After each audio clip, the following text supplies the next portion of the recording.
महाराज जी, वो व्यक्ति जो बहुत नजदीकी है और वह धोखा दे, ऐसे में जिसे बार बार धोखा मिल रहा उस व्यक्ति से वह व्यक्ति सबसे ज्यादा नजदीकी तो शरीर यही धोखा दे रहा है, समझ पा रहे हो आप क्या?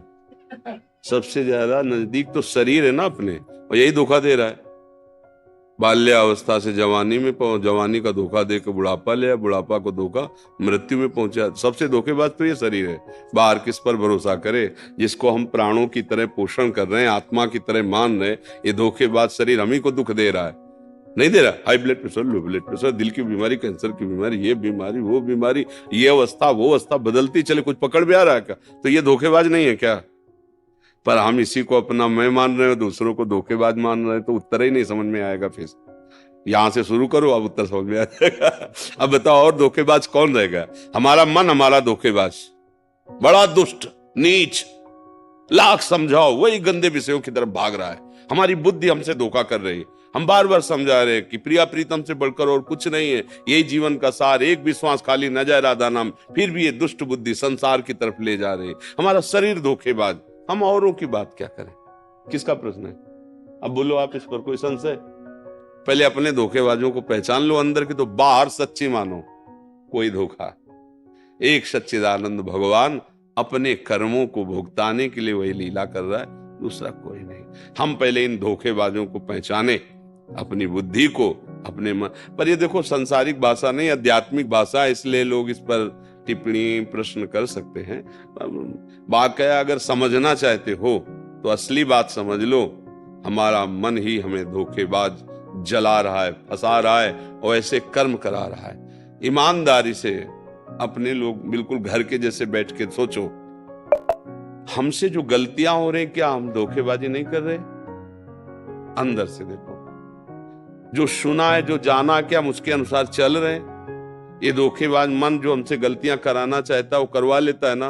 कभी इस पर नजर गई कि कितना बड़ा धोखेबाज मन है, कितना दुष्ट है हमारी बुद्धि है कि बार बार समझाने पर भी अच्छे कार्यों में, सत कार्यों में, भगवत कार्यों में नहीं लगती, गलत कार्यों की तरह। इसका कभी दुख हुआ? इसके लिए कभी रोए?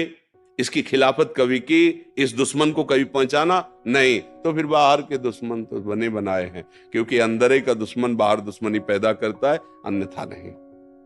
ये बात अध्यात्म के बिना समझ में नहीं आएगी। हम उसका भला चाहते हैं, हम उसे प्यार करते हैं, वो हमसे प्यार नहीं करता, उनसे करता है, ये नाटक वो नाटक। अंदर का मन संभाल लो, अभी सब ठीक हो जाएगा। भगवान का जो ही भजन किया जाता है तो जा पर कृपा राम की हुई, ता पर कृपा करे, सब सुधार हो जाता है, सब सुधार हो जाता है। सखुबाई का चरित्र कथा में कहा गया, महापुरुषों ने भी कहा है, सुन के देखो। उनका पति बांध कर उनको पीटता था, सास बड़ा कुव्यवहार करती थी, पर वो ठाकुर जी के भजन में मगन रहने वाली महान महात्मा थी, गृहस्थी में होते हुए भी। एक दिन संत मंडली, वो जल लेने बाहर गांव के कुएं में जा रहे, एक संत मंडली देखा, नाचते कूदते भगवान की दर्शन के लिए। उनके मन में बड़ी व्याकुलता हुई कि काश मैं अपने प्रभु के भी दर्शन कर पाती। तो छोड़ो, चलते प्रभु के दर्शन करने। किसी ने बता दिया, फिर पकड़ के बांध के पीटी गई, बांध दिया रस्सी में कि जा ही ना पावे। बहुत उनके साथ दुर्व्यवहार होता, पर वो ऐसी भक्ता, कभी पति को कटुवचन नहीं बोला, सास को नहीं बोला। भगवान आ गए, उनका भाई सखू, तू उदास मत हो, तू जाना चाहती ना मेरे दर्शन के लिए, मेरे दर्शन कर और मेरे धाम जा। बोले प्रभु फिर यहाँ मैं सखू बन के बंधूंगी। ठाकुर जी सखूबाई बंध गए और उनको मुक्त कर दिया। अब देखो, अब ठाकुर जी जब उसके पति को स्पर्श किया, जैसे चरण दबाने, भाव बदल गया, सारी दुष्टता गई। सास इतना प्यार, क्योंकि आनंद सिंधु भगवान है ना, अरे मंगल, और उनका पावन चरित्र पढ़ करके देखो, ऐसी दिव्यता आ गई। देखो, अगर हमारा मन ठीक हो गया तो सब ठीक हो जाएगा, सब ठीक। जा पर कृपा, ये चौपाई याद कर लो, जा पर कृपा राम की होई, ता पर कृपा करे सब कोई। हाँ, जामवंत कहा सुन रघुराया, जा पर नाथ करो तुम दाया, ताहि सदा शुभ कुशल निरंतर, सुर नर मुनि प्रसन्नता ऊपर, सोई विजयी विनयी गुण सागर, तास सुजस त्रैलोक उजागर। भगवान का भजन करो, दूसरों के द्वारा हमारी भाषा में दूसरों के द्वारा जो हमें दुख मिलता है वो हमारे किसी कर्म का फल है। राधा राधा चुपचाप सह लो, ना सहोगे तो जलोगी तो वो भी तो दंड हो रहा है। जल रही तो सह, अगर प्रसन्नता से सह जाओ तो भजन बन जाएगा, वही तपस्या बन जाएगी। सबसे ज्यादा धोखेबाज हमारा मन, हमारी बुद्धि, हमारी इंद्रियां, हमारा शरीर है। इससे बड़ा बाहरी कोई धोखा नहीं है, क्योंकि ये हमें बहुत जन्म से धोखा देते हुए भगवान से विमुख कर दिए हैं। आज तक देखो, बड़े बड़े बुद्धिमानों की बात कर रहे हैं, अपने लोग तो पामर जीव हैं। बड़े उच्च कोटि के जो ईश्वर कोटि के साधना में थे, उनको भी ठग लिया इस मन ने, इस बुद्धि ने। इसलिए भैया भगवान का आश्रय लेकर नाम जप करो। किसी, ये सब संसार चक्र है, यहाँ कोई मर रहा है, कोई जन्म रहा है, कोई नाच गा के उत्सव मना रहा है, तो कोई रोध होकर के विषाद मना रहा है। पूरे संसार में घूमो, यही लीला दिखाई देगी आपको। एक सृजन हो रहा है, एक पालन हो रहा है, एक संहार हो रहा है, तीनों वो अपने आप में अपने आप से कर रहा है। अब ये बात समझ में नहीं आ रही है, इसीलिए प्रश्न होते हैं, इसीलिए परेशानियां होती। भगवान कैसा ऐसा क्यों नहीं कर दिया, वैसा क्यों नहीं। तुमको क्या आदेश दिया गया है? तुम्हारे मनुष्य जीवन का क्या कर्तव्य है? आप कर्तव्य करके देखो, उसका फल आपके सामने आने लगे। करो बुरे आचरण और सोचो कि भगवान अब बचा ले, तो हाँ बचा लेंगे। शरण में हो, आओ। भगवान कह रहे कोटि विप्र बदला गए जाहू, आए शरण तब आओ। आज से नियम लो कि अब गलत काम नहीं करेंगे। राधा राधा राधा फाइनल, न पीछे का भोगना पड़ेगा, न आगे त्रुटि होगी तो भोगना पड़ेगा, संभाल लेंगे इतने करना। पर अहंकार है, शरणागति नहीं है, मनमानी आचरण है, तो फिर भोगना पड़ता है। अब ये बात समझ में आ जाए तो सब समझ में आ जाएगी। ये समझ में ना आएगी नहीं, क्योंकि माया समझने नहीं देगी। हमने क्या बुरा किया, उसने ऐसा क्यों किया, हमने क्या उसके साथ धोखा किया, कैसे बाबा जी बहरा रहे, नहीं समझ में आएगा। अध्यात्म की भाषा समझ जाओगे तो सब समझ जाओगे। या रहस्य रघुनाथ कर वेग न जाने कोई, और जो जाने रघुपति कृपा तो सपने मोहन। मन की एक दशा होती है, वो जिसमें टिका होता है वही दर्शन होता है। ये अध्यात्म की बात। अगर वो आनंद सिंधु भगवान में टिका हुआ है तो सब जगह आनंद सिंधु भगवान नजर आएंगे।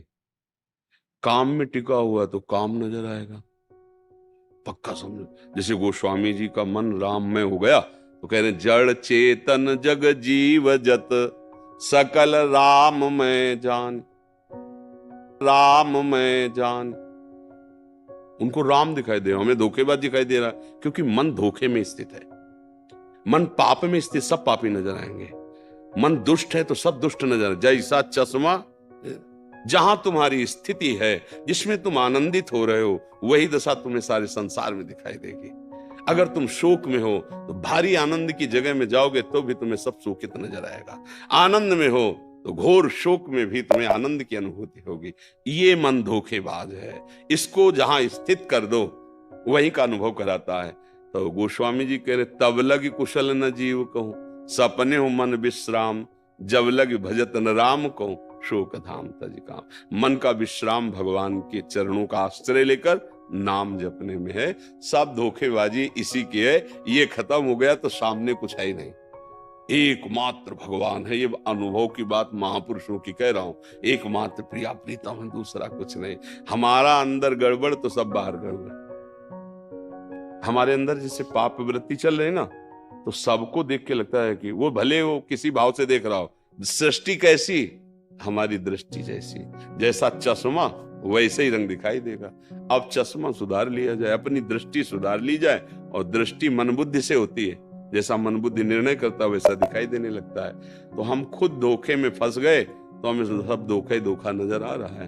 तो धोखे से निकले, विवेकवान बने, प्रभु का आश्रय लेकर नाम जप करें, वही संभाल सकते हैं। सब रूपों में वही हैं। अब हमारी तो समझ में और बात आने वाली है नहीं, गुरुजनों की कृपा सब रूपों में। जब हम ठीक से व्यवहार करेंगे तो अनुभव होने लगेगा। देखो भले वो गाली दे रहा है तो मन क्या कहता है फिर उस समय, प्रभु आप ही हो। नाथ आप कितना भी कड़ुआ बोलो, अब भ्रम होने वाला नहीं, आप ही हो। स्वामी आप ही हो। वो जीत गया, संसार से जीत गया। नहीं तो फिर ऐसा जगत है कि फिर इससे निकल पाना बड़ा भारी दलदल है।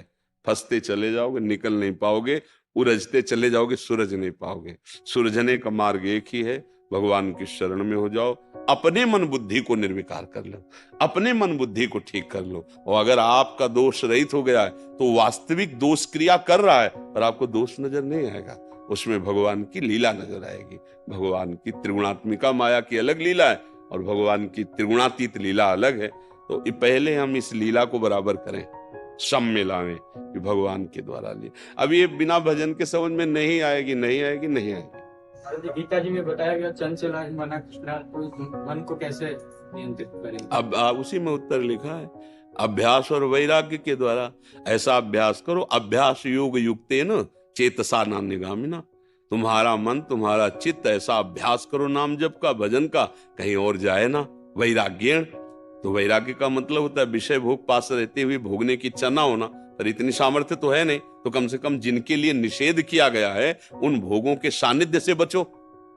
अगर वैराग्य की स्थिति लानी है तो पहले त्याग, फिर वैराग्य, फिर उपरति है। त्याग कहते हैं भोगने की इच्छा है पर हम डरते हैं कि नहीं भोगना चाहिए, तो हम सानिध्य से बचते हैं क्योंकि हम फिसल जाएंगे। इसे त्याग कहते हैं। त्याग से ही शांति आने लगेगी। त्यागात् शांति अनंतरम। फिर उसके अंदर वैराग्य की उपस्थिति होती है। भोगों के सानिध्य में भी मन भोगों में ना जाना, ऐसा वैराग्य और भगवत भजन करने का निरंतर अभ्यास। कभी हम भगवत चर्चा सुन रहे हैं, कभी भगवत लीला गायन कर रहे हैं, कभी ठाकुर सेवा कर रहे हैं, कभी अपने परिवार को भगवान का स्वरूप मान के सेवा कर रहे हैं, नौकरी व्यापार जो कर रहे हैं भगवान के लिए कर रहे हैं। हमारा चित्त प्रभु से जुड़ा रहे और वैराग्यवान, जो निषेध किया गया वो कर्म ना हो, मन शांत हो जाएगा। ये तभी तक सेकेंड, मिनट और घंटे की सुई चल रही जब तक सेल है। सेल हटा दो, ठप हो जाएगी, नहीं हो जाएगी। तो मन का जो चंचल चलायमान होना है वो विषयों के प्रति है, विषय से वो जीवित है, उसे निर्विषय करना होगा।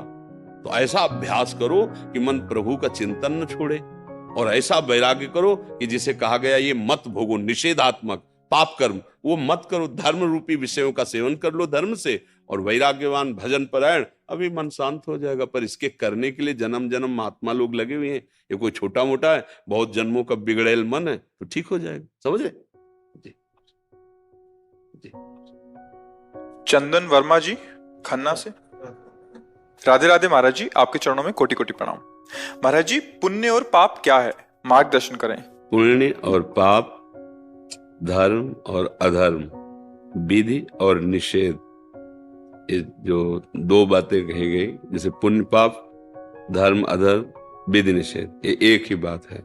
शास्त्र जिसका विधान करता है उसे धर्म कहते हैं, और शास्त्र विधान धर्म के अनुसार जो कार्य किया जाता है उसे पुण्य कहते हैं। समझ गए? शास्त्र जिसे निषेध कहता है उसे अधर्म कहते हैं, जो अधर्मकृत कार्य होता है उसे पाप कहते हैं। इन दोनों का अलग अलग फल है। पुण्य का फल है लोक लोकांतर के सुख मिलना, पाप का फल है लोक लोकांतर में दुख भोगना। समझ पा रहे हैं आप? हाँ। अब इनका जो प्रभाव है उससे हमें मुक्त होने के लिए मानव जीवन मिला है। केवल पशु जीवन में ये दोनों विशेष रूप से लागू होते हैं। उनका देखो, एक कुत्ता है कि गली में मारा घूमता है, एक है कार में, उसको गोद में, उसका पुण्य आ गया। एक मनुष्य बहुत मेहनत करता है चैन से भोजन पाने को, एक आदमी है कि कोई मेहनत नहीं करता, अरबों खरबों रुपया, ये उसका पुण्य है। एक आदमी बहुत संभाल के चलता है पर बहुत दुख है, बहुत विपत्तियां हैं, ये उसके पूर्व पाप का फल आ जाता है। तो दुख और सुख इन